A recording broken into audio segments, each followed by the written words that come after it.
Está publicada ya la ley antipillos en el registro oficial.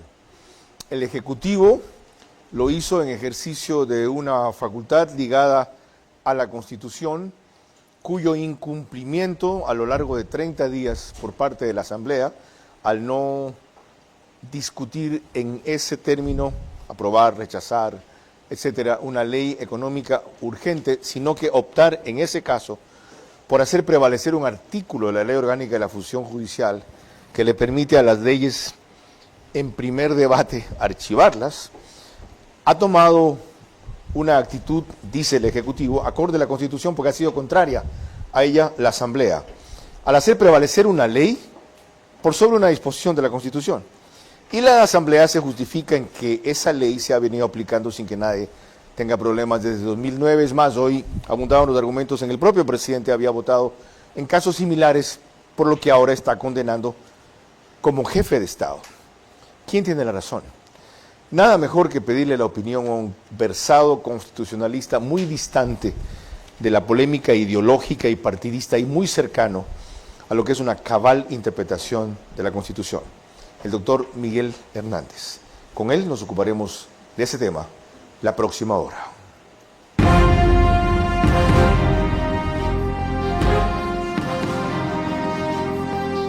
Este es Vera a su manera.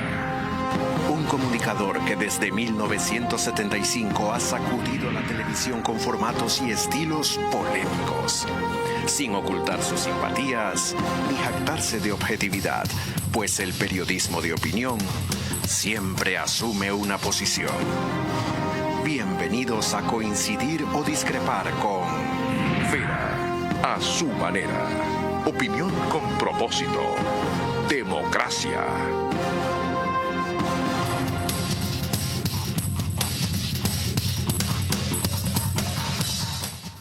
El doctor Miguel Hernández Terán es doctor en jurisprudencia, magíster en Derecho Constitucional, magíster en Argumentación Jurídica, profesor de Derecho Administrativo, profesor de diversos posgrados de la Universidad Católica Santiago de Guayaquil.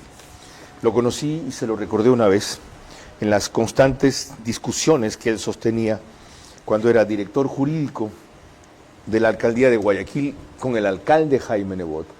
Y el alcalde Jaime Nebot quería imponer no solo su voluntad, sino su visión de la Constitución y en general del esquema jurídico. Y el doctor Hernández era el encargado, con firmeza y con sustento, de discutir en el sentido contrario cuando él consideraba que era esa la posición.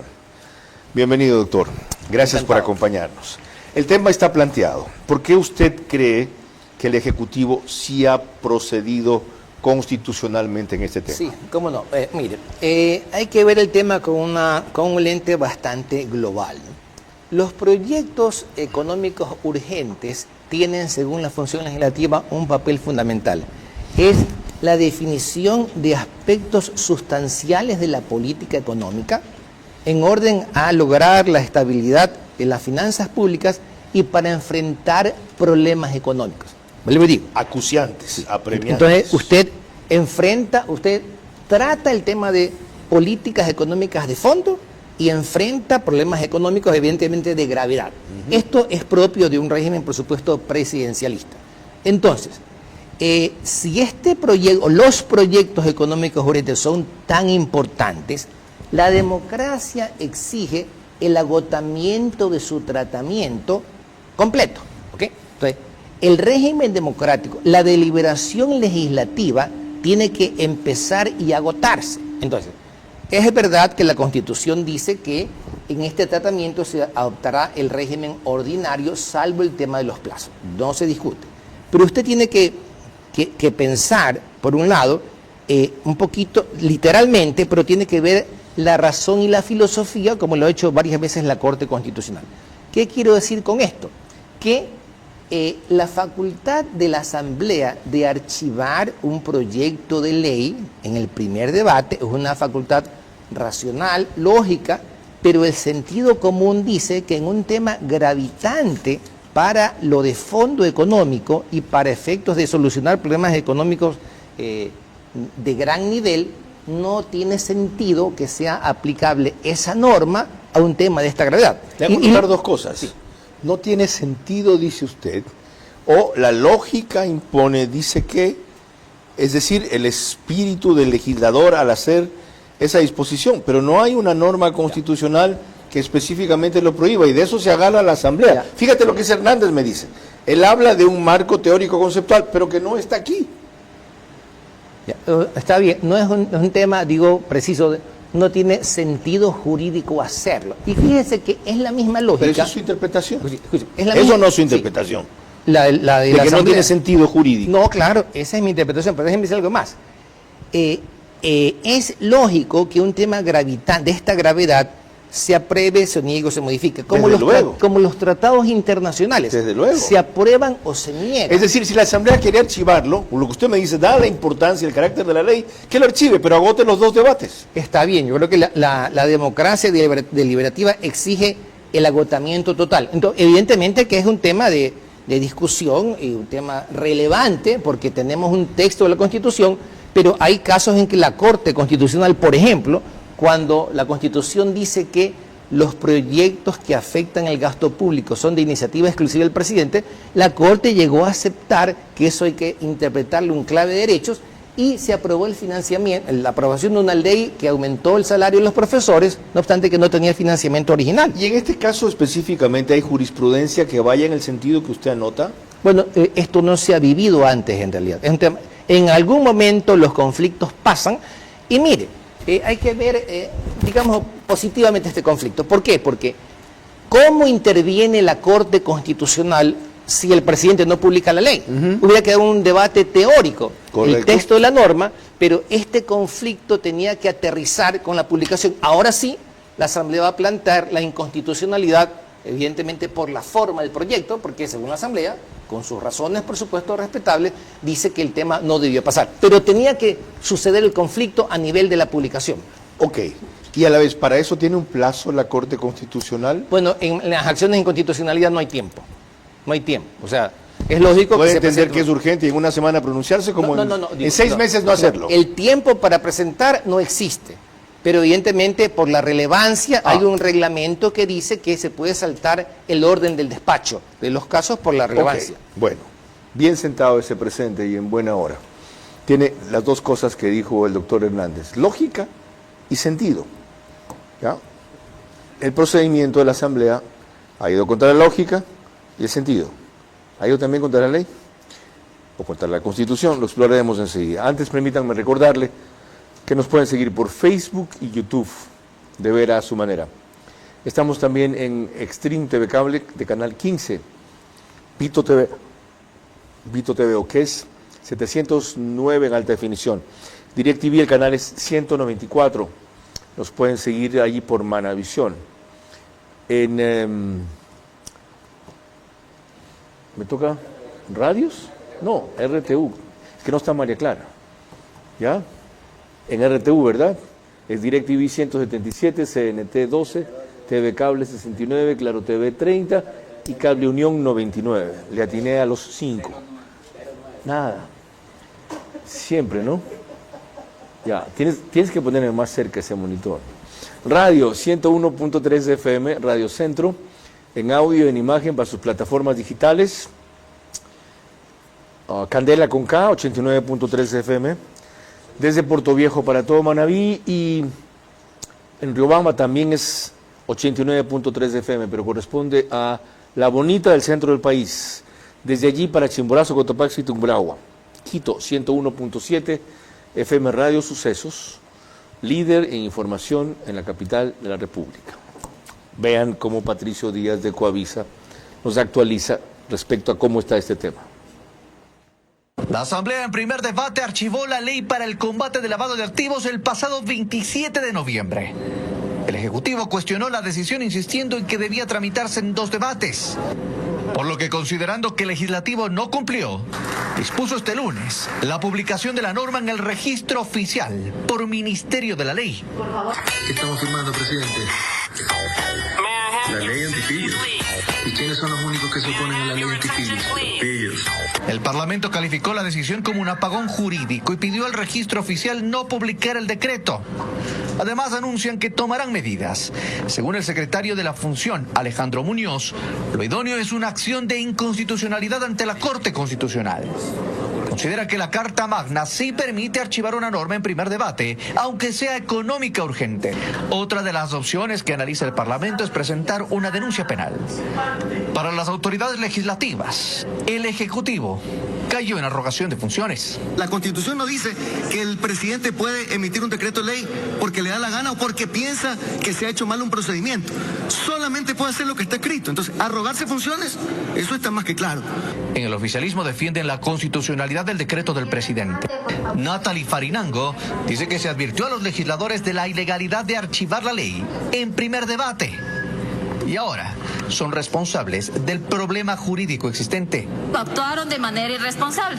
¿Cómo archivan un proyecto de ley en primer debate? Se los dijo desde el primer momento. Tenían la oportunidad de mejorar un proyecto de ley. Para eso son, pues para eso nos pagan, para presentar observaciones, para mejorar los proyectos de ley. Como ven, un concierto de interpretaciones en el cual todos pasan por juristas, otros por expertos y algunos por constitucionalistas. Nosotros aquí convocamos uno para que nos dirima esta cuestión desde su perspectiva. Hablamos de la lógica y el sentido, ahora hablemos de la constitucionalidad de lo que hizo el Ejecutivo al publicarlo en el registro oficial tras la actitud de la Asamblea. Mire, dos cosas. La primera es que la interpretación de las normas tiene algunos elementos. El uno es el gramatical, otro es el lógico, otro es el histórico y otro es el sistemático. Gramatical, lógico, histórico, sistemático. Primero. Segundo, la Constitución dice en el artículo 425, párrafo segundo, que cuando un servidor público, una autoridad administrativa, un juez, encuentra conflicto entre normas de diverso rango, lo resolverán mediante la aplicación de la norma jerárquicamente superior. Vuelvo y le digo, toda autoridad administrativa, servidora, servidor, juez, Corte Constitucional, cuando encuentra un conflicto entre normas de diversa jerarquía, lo resolverán. No dice que puede resolver, lo resolverán mediante la aplicación de la norma jerárquicamente superior. Imperativo. Así, entonces, jurídicamente, toda autoridad tiene un grado de control de legalidad y de constitucionalidad. Y entonces, cuando ejerce ese control, podría ser que no aplique la ley sino un tratado, puede ser que no aplique el tratado sino la Constitución, porque tiene esa capacidad valorativa para aplicarlo superior. Permítame leer que es exactamente fiel lo que usted acaba de decir y casi textual. Sí. Artículo 425, inciso segundo.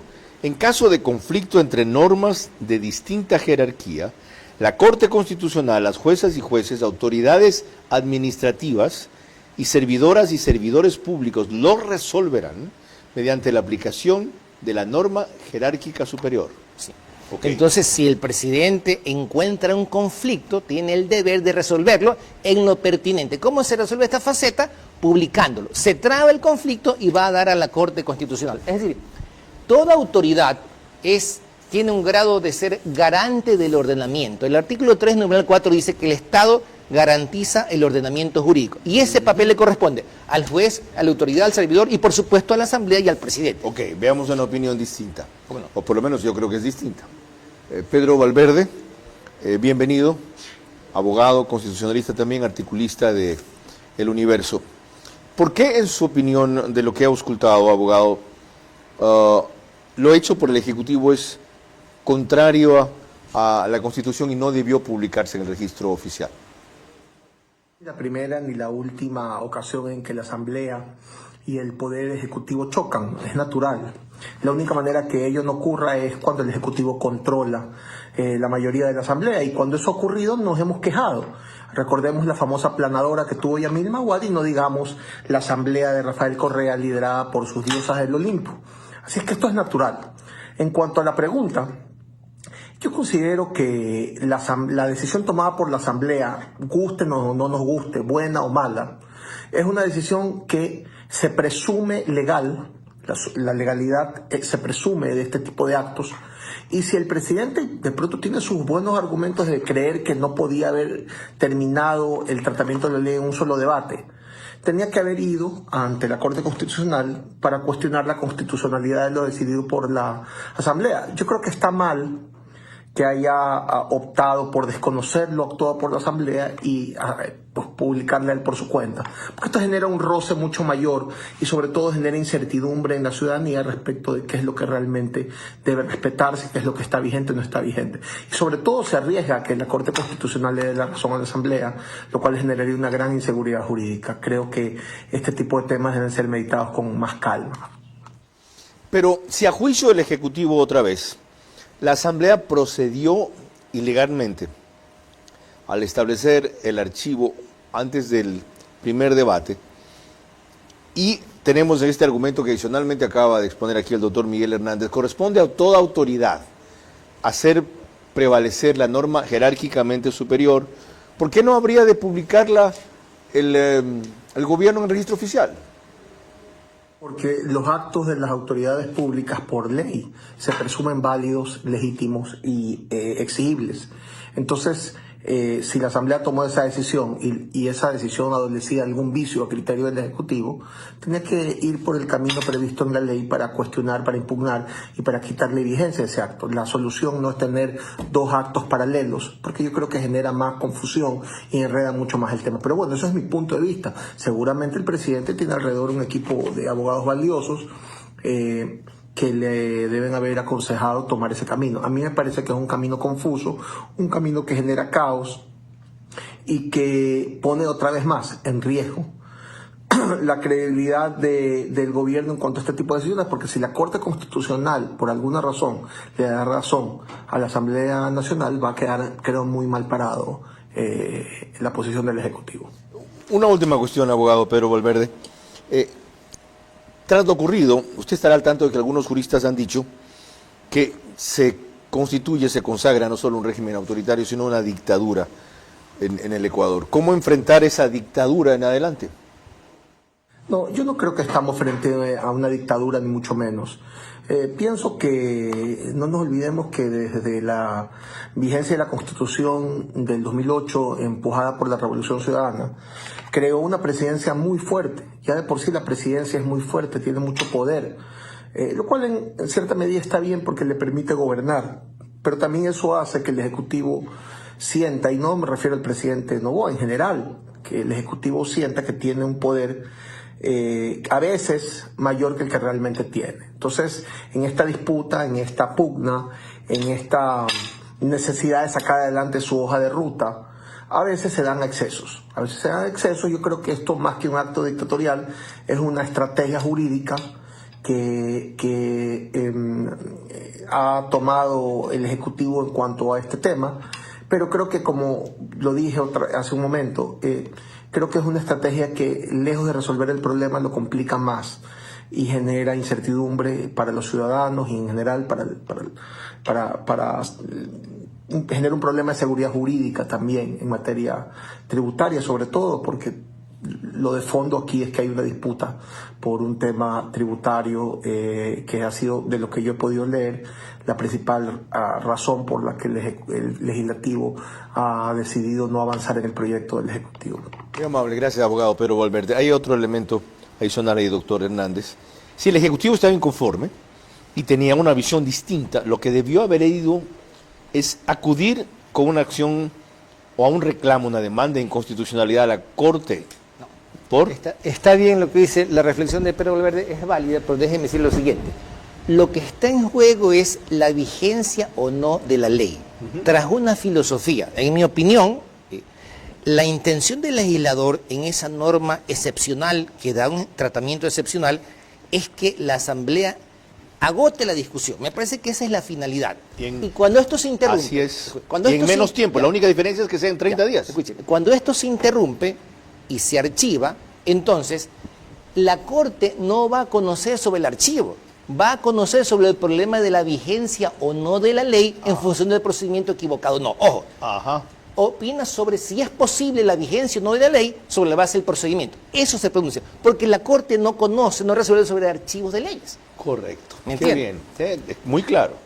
Qué bueno. Entonces, el conflicto sí. tenía que darse. Ahora, déjeme decir una cosa importante. Ya. Oiga, hay más parte en este programa, tranquilo. Ya, okay. De eso, no de todas las armas en el primer bloque. Muy bien. Es que él es profesor. Y a veces cree que está en la cátedra para irse largo, ¿no? Hace tiempo que no lo entrevisto. Está invitado a un programa distinto. Miguel Hernández me tolera felizmente, para decirlo de alguna manera, y no me conoce. Cuando volvamos, pondremos un poco de contexto sobre esto. La forma en que Carlos Sacoto de Teleamazonas pintó la ley antipillos. La Asamblea tuvo la oportunidad de negar la ley antipillos agotando los 2 debates y llenándose de argumentos en vez de argucias para acusar ahora al Ejecutivo de algo inconstitucional. La Corte Constitucional con su actitud decidirá si es así o no, pero hoy es algo más, un acto justo y bien sustentado que avanza en la dirección correcta. Les recuerdo que nos pueden seguir por OnePlus, Canal 14, para el Reprise.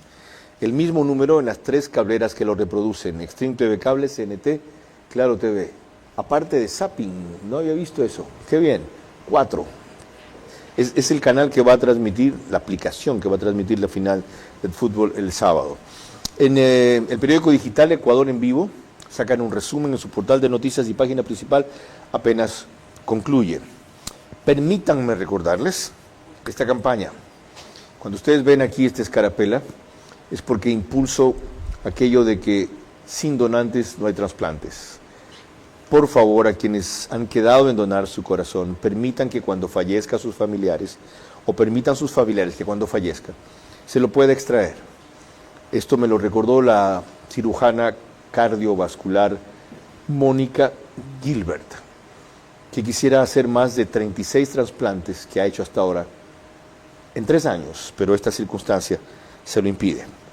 Doctor, quedamos con un tema pendiente en el bloque anterior. Sí. Quería decirle que no es que la Asamblea Nacional ha actuado absurdamente o arbitrariamente, es que ha considerado aplicable una norma que tiene su fundamento y de otro lado hay quienes consideran que no es aplicable. Porque déjeme decirle, todo el mundo achaca a la Asamblea, pues la Asamblea cumple su papel, se equivoca, seguro que sí, es parte de la democracia y ha aplicado un criterio que lo considera válido. A mí me parece que ese criterio es equivocado, porque, vuelvo y digo, la filosofía y el propósito es que un tema relevante para el país, económico y urgente, se agote en segundo debate. Con una diferencia, usted dijo que es la primera vez que ocurre esto. Sí. Entonces no es que sistemáticamente ha aplicado lo mismo a la Asamblea. El secretario de la Asamblea, Gonzalo Muñoz, le va a decir, pues lo hemos firmado, lo hemos hecho lo han hecho. Desde el 2009, el presidente Noboa votó no sé cuántas veces por lo mismo. Esto es lo mismo, no es lo mismo. Es que no ha surgido un conflicto. Nunca se ha visto esta historia. A eso tiene que surgir el conflicto, seguro. Ok. El conflicto, la manera de que se presente, que se active el conflicto, es publicándola para que dirima la Corte. Okay. Si no, queda congelado. Es decir, antes el Ejecutivo se avino sin estar de acuerdo necesariamente. Pudiera ser, pero nadie. Ahora, el presidente se ha lanzado a publicar y así traba la discusión para que conozca la Corte. Qué bien. Antes de Ana Belén Cordero, que nos va a acompañar por Zoom, y tiene una posición favorable a lo que ha hecho el gobierno por otros aspectos de la ley, ya veamos cuáles de esos otros aspectos de la ley reseñó, como les dije, Carlos Sacoto en un recuento reciente de Teleamazonas. Para el Estado, un objetivo apremiante: detener de inmediato el ingreso de los delincuentes como una medida para debilitar a las organizaciones criminales. Este es uno de los considerandos del decreto ley firmado por el presidente de la República, con el que promulga la ley para la mejora recaudatoria a través del combate al lavado de activos, a la que el gobierno le llama simplemente ley antipillos. En ella se propone, por ejemplo, fortalecer a la unidad de análisis financiero UAFE. Esta podrá determinar tarifas por concepto de multas para quienes, estando obligados a reportar sus actividades financieras, no lo hagan, pudiendo ejercer coactivas.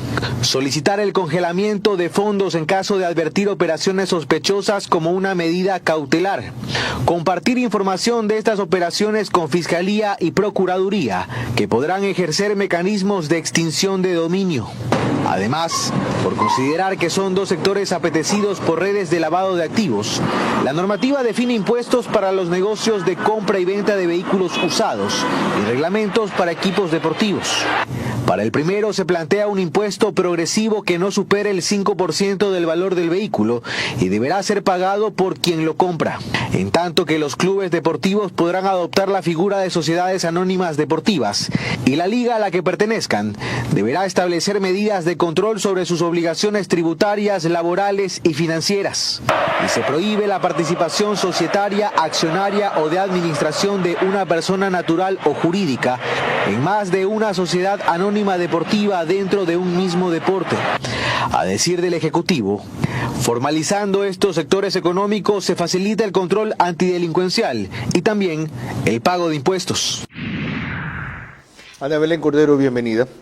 Ella es candidata asambleísta por, creo, Distrito Norte de Quito y sin ser candidata gobernista, apoya en este caso esta decisión del gobierno. ¿Por qué, abogada? Saludos, Carlos, buenas noches y un saludo a la audiencia. Hay dos temas medulares y de fondo que no se he topado y yo estos 2 años que estuve en la Asamblea Nacional aprendí que en la política es el arte de lo que no se ve.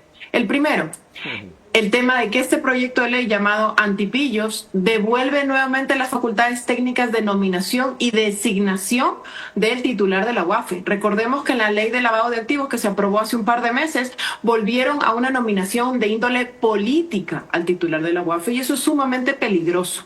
Como primer punto, en 2011 que tuvimos una evaluación sobre nuestra unidad UAFE, llamemos así, fuimos inscritos o puestos en lista gris porque tuvimos una evaluación paupérrima. Luego en 2022 tuvimos una evaluación mejor, nos sacaron de esa lista gris, tan es así que Ecuador presidió Gafilat. Y se mejoraron además los controles de UAFE, no solamente en instituciones financieras, sino que se ampliaron a constructoras, a inmobiliarias, a casas de valores, a fiduciarias y demás. Entonces vamos caminando en un tema técnico que esta ley Antipillos sí lo prevé así. Y el segundo tema no menor y que no ha quedado claro en el tapete porque la Asamblea Nacional solamente se enfocó en que esto es un alza de impuestos. No se fijaron y no se dieron cuenta que primero para los vehículos de $0 a $20,000, los vehículos usados, que son la mayoría de la gente que se puede permitir tener un vehículo en este país, que son sumamente costosos, dicho sea de paso, se baja el impuesto de 1% a 0,75%. Primer punto, de $20,000 a $50,000, que digamos que es una clase media alta que puede tener un vehículo usado de este tipo, se mantiene el mismo impuesto. Y solamente los vehículos usados superiores a $50,000 es que se sube el impuesto de 1,25 a 5%, que son vehículos grandes, Toyotas Fortuners y demás, que son personas que pueden pagar este tipo de impuestos. Entonces, lo de fondo y lo medular es que la Asamblea, por un tema político, electoral, boicoteó este proyecto que tiene dos temas técnicos, el uno que no afecta a la ciudadanía de a pie, a la clase media, y el segundo un tema técnico de quien preside o es el titular de la UAFE. Bien, gracias, abogada Ana Belén Cordero. Les recuerdo a ustedes que tenemos una invitación pendiente con ella. Debía ser para un programa extenso de hoy que no se pudo concretar y todo aquello que ustedes crean que debo preguntarles sobre esta y otras posiciones públicas que ha tenido. Ella fue exsecretaria anticorrupción en la fase final del gobierno de Guillermo Lasso, aparte de las mejores asambleístas de Creo. Lo haremos en esa próxima ocasión. Retomaremos lo jurídico cuando volvamos con nuestro invitado, el constitucionalista doctor Miguel Hernández. La Asamblea tuvo la oportunidad de negar la ley Antipillos, agotando los 2 debates y llenándose de argumentos en vez de argucias para acusar ahora al Ejecutivo de algo inconstitucional. La Corte Constitucional con su actitud decidirá si es así o no, pero hoy es algo más. Un acto justo y bien sustentado que avanza en la dirección correcta.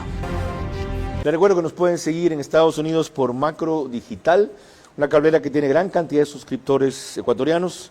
Entre 12,000 y 15,000 hogares se conectan a esta hora en este programa, sumados los 45,000 que alcanzamos con las demás cableras del Ecuador y entre 3,000 y 5,000 con las radios que nos retransmiten. Tienen ustedes un valor cercano a 65,000 conectados en directo. Lo que pasa es que la métrica de eso no se mide a diario como la de Facebook y YouTube. Pero Macro Digital también sale en Ecuador, en CNT Play, en Cable Familia, en Colorados Visión, en Supercable HD, en 11 Play y las aplicaciones Roku y Smart TV. Loja, Santa Elena, Santo Domingo de los Áchilas, Cumbayá, Pichincha, Galápagos, entre otras jurisdicciones. Bien, vamos a retomar la discusión. Y quisiera que fuera por este argumento. El constitucionalista Ismael Quintana dice que si el artículo 60 de la Ley de la Función Legislativa, que permite archivar proyectos de ley en primer debate, eso no conforme a la Constitución, no es un asunto que lo puedan dirimir Ejecutivo o Legislativo ni los analistas, sino la Corte Constitucional, que desde el 2009 no lo ha hecho, y que mientras ese supuesto vicio no sea declarado, por la Corte, más allá de toda duda razonable, y la norma no sea expulsada, está vigente y se debe cumplir. Mire, es una verdad, pero no completa, ¿ok? ¿Por qué? Porque es verdad que la ley se presume legítima, se presume constitucional. Exacto. Y está vigente, no se discute. Eso se llama pero presunción cuando de usted constitucionalidad. sí, se presume constitucional. Artículo 76.2 de la LOGJCC. Pero cuando usted enfrenta un caso concreto, como cuando lo hace un juez, enfrenta un caso, encuentra una norma que dice una cosa y usted cree que choca con la otra, tiene, como dice el artículo 425, que resolverlo aplicando a lo superior, estando vigente. Es decir, si el Ejecutivo hubiera permitido eso sin publicarlo, habría aceptado la vigencia de algo que considera ilegal. Es una interpretación, porque, doctor Vera, usted, la autoridad, el juez, la asamblea, el presidente, enfrenta casos concretos, no abstractos. Y esos casos concretos tiene que resolverlos de acuerdo con su motivación. Y claro, estando la ley vigente, presumida constitucional, si él cree que hay choque, tiene que resolver el caso. No puede escapar a la resolución. Ya, otro argumento tiene su colega. Dice que lo que se ha hecho y dicho a la Corte Constitucional a propósito de decretos, leyes urgentes en materia económica, es que el presidente solo puede ordenar su publicación ante la falta de pronunciamiento expreso de la legislatura dentro de los 30 días que el artículo 140 de la Constitución le da. Y no hubo falta de pronunciamiento expreso. Si hubo un pronunciamiento expreso, archívanla. Sí, pero es que derivó en el archivo y la Constitución no plantea que deriven al archivo. Es decir... ¿En dónde no plantea la Constitución que derive en el archivo? En el artículo que trata, el 140. Pues. Ya. Dice, aprueba, modifica o niega. Entonces, claro, en el régimen ordinario está bien, en el debate se puede archivar, pero no un tema de esta dimensión que pone en juego, por supuesto, temas de fondo o sustantivos de la política económica, o para enfrentar problemas graves. Vamos a otro aspecto allí. Sí. 140, inciso segundo es, dice, el trámite para la presentación, discusión y aprobación de estos proyectos será el ordinario, excepto en cuanto a plazos anteriormente establecidos. Mientras se discuta un proyecto calificado de urgente, la presidencia o presidente de la República no podrá enviar otro, salvo que se haya decretado el estado de excepción. Y al principio también dice, la presidenta o presidente de la República podrá enviar a la Asamblea Nacional proyectos de ley calificados de urgencia en materia económica y deberá aprobarlos, modificarlos o negarlos. Otros juristas argumentan que esto no aplica porque la Asamblea ni los aprobó, ni los modificó, ni los negó, los archivó. Está bien, en el antecedente de la publicación de la ley dice que la Asamblea negó y que archivó, dice en el concedente. Lo que pasa es que si había la decisión de hacerlo, me parece que la Asamblea debió negarlo, si ese es su parecer, en segundo. O sea, totalmente. Cometió un error de procedimiento. Por 15 días más. Usted sabe que el mundo político es así. Pero bueno, digo, si la filosofía era negarlo, había que agotarlo. ¿Cómo le fue usted lidiando con el mundo político de paso? Es que yo no he lidiado, en su tránsito por el municipio, claro que yo he lidiado con un político, pero no sobre temas políticos, que cosa diferente. Qué buena con un político. A ver, le voy a pedir aquí una opinión política, porque esta ley tiene aspectos más trascendentes aparte. No, es que yo recuerdo, porque fue algunas veces testigo, de esas fascinantes discusiones entre dos juristas, porque Nebote es también un jurista y un constitucionalista, ¿ya? Y cómo el doctor Hernández se sostenía y sustentaba sus tesis ante alguien que era su jefe y que tiene todo el bagaje de peso y de trayectoria y de inteligencia que se podrán imaginar. Entonces se sostenía.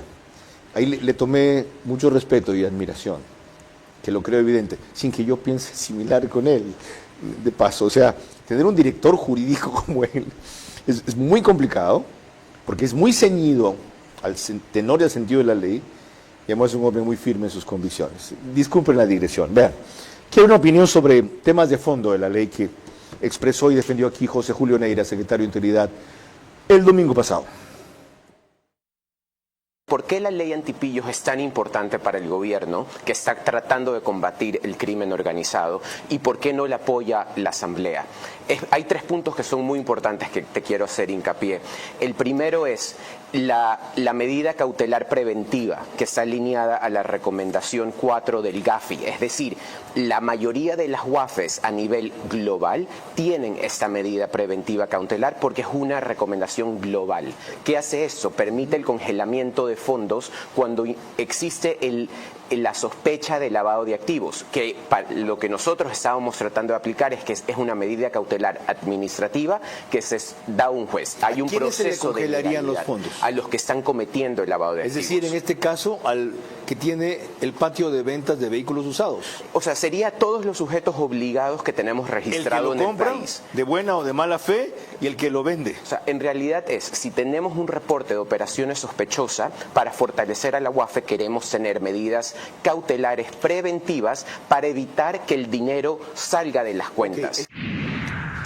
Y aquí mi inquietud para el jurista ya en general, no solo el constitucionalista.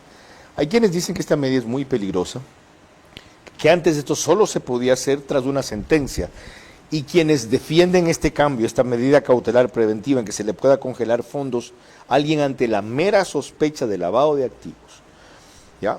Quienes condenan esto dicen que primero te genera una inseguridad jurídica enorme. Segundo, con esta justicia que existe, esto es una barbaridad. Y tercero, se presta para la persecución política. ¿De qué lado está usted? Mire, la sospecha pudiera ser por razones aparentes, o pudiera ser que las razones no sean de peso. Entonces, el concepto de sospecha se construye con elementos subjetivos y objetivos. El subjetivo puede ser muy amplio y el objetivo muy pequeño. O puede ser el subjetivo la mitad y el objetivo pequeño. ¿No se puede subsanar eso con el reglamento? Esa ley prevé que usted va al sistema judicial para que confirme la medida. Es decir, esa ley, me parece que es muy duro esta historia. Aquí estamos en el Ecuador, esto no es ni siquiera en Colombia, que es un país con problemas, pero con seguridad jurídica muy fuerte. Me parece que esa norma es dura, pero tiene una solución, si cabe el término, porque va a control judicial. El problema está en que nuestra justicia no tiene credibilidad, pues, mi amigo. Eso le decía, por eso le pregunté también hace un rato, ¿el reglamento puede subsanar esto?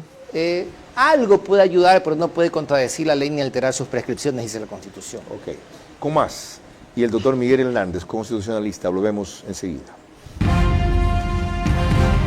La Asamblea tuvo la oportunidad de negar la ley antipillos, agotando los dos debates y llenándose de argumentos, en vez de argucias, para acusar ahora al Ejecutivo de algo inconstitucional. La Corte Constitucional, con su actitud, decidirá si es así o no, pero hoy es algo más. Un acto justo y bien sustentado que avanza en la dirección correcta. Les recuerdo que emitimos desde los estudios del canal 24/7, que en Extreme TV Cable es canal 3, en Claro TV canal 9, en Divinet canal 12 y en As Más Televisión canal 99. Data Televisión se llama, ahí sí le acerté a 4 y 4, fenomenal. Me decía usted que tiene alguna forma de resolver la preocupación o inseguridad jurídica que crea el hecho de que la mera sospecha ya sirva para congelarle fondos a alguien con esto de la ley antipillos. Apenas usted me dijo, yo lo pensé, es que las leyes tienen condiciones de aplicación. Las leyes tienen condiciones de aplicación. Entonces, el reglamento tiene que poner los requisitos que convierten a una situación en sospechosa. Ajá. O sea, la sospecha tiene que tener el elemento 1, 2, 3, 4, ¿ok? Y de esa manera, o sea, la sospecha se construye y además esa sospecha tiene condiciones de aplicación. Puede ser, por ejemplo, respecto del monto de la actividad sospechosa, de la circunstancia, del tiempo que pasa. Es decir, hay que ponerse a pensar qué condiciones se ponen en aplicación para que corresponda a una medida tan dura. Por ejemplo, si dijera indicios claros, ¿sería suficiente descripción sin desagregar lo que eso quiere decir o sigue siendo debe subjetivo? Ser, por ejemplo, indicios claros, como dicen ¿para las leyes penales, graves, precisos y concordantes. Ok. Elementos graves, precisos y concordantes que permitan llegar a la conclusión de que se genera sospecha de un lavado de activos. Ya, los precisos y concordantes Graves, lo puedo precisos y entender, concordantes. pero ¿quién define lo grave? Es que la autoridad que tiene la competencia, la unidad de lavado de activos. De ahí una enorme responsabilidad. Entonces hay que darle concentrado los elementos jurídicos para que el elemento subjetivo no sea mayor que el objetivo. Por eso lo que Ana Belén Cordero recordaba es importante. Ahora se ha cambiado la forma de nominar al director de la UAFE. Ok. Antes de la conclusión, yo quiero recordar algo que mencioné al principio. Algunos políticos y juristas han dicho que estamos ya en una dictadura, que se ha consolidado con esto, o que esto es ya una dictadura. ¿Saben cómo se combate una dictadura para quienes crean que estamos en verdad en un régimen así? De esta manera. Quiero agradecer a todos ustedes por vencer el miedo y nunca callar. a todas las organizaciones que hicieron esto posible.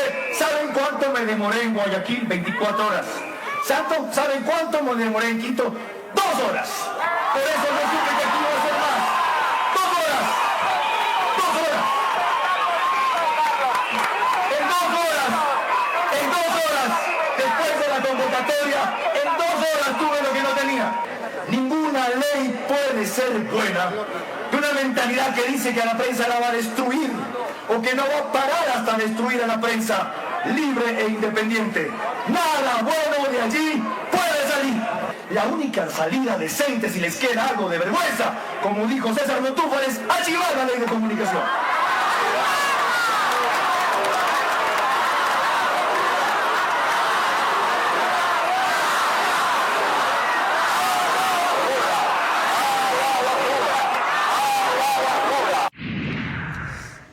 Abril 18 del 2011.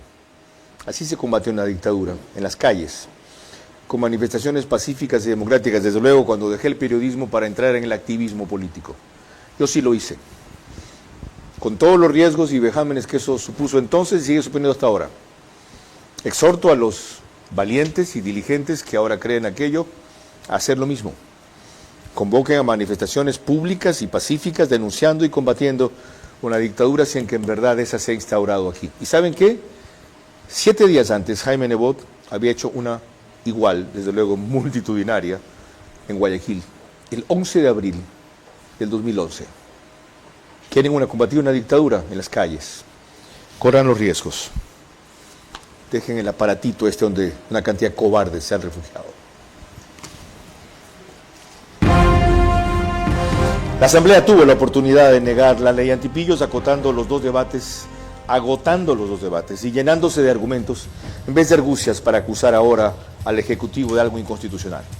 La Corte Constitucional con su actitud decidirá si es así o no, pero hoy es algo más, un acto justo y bien sustentado que avanza en la dirección correcta.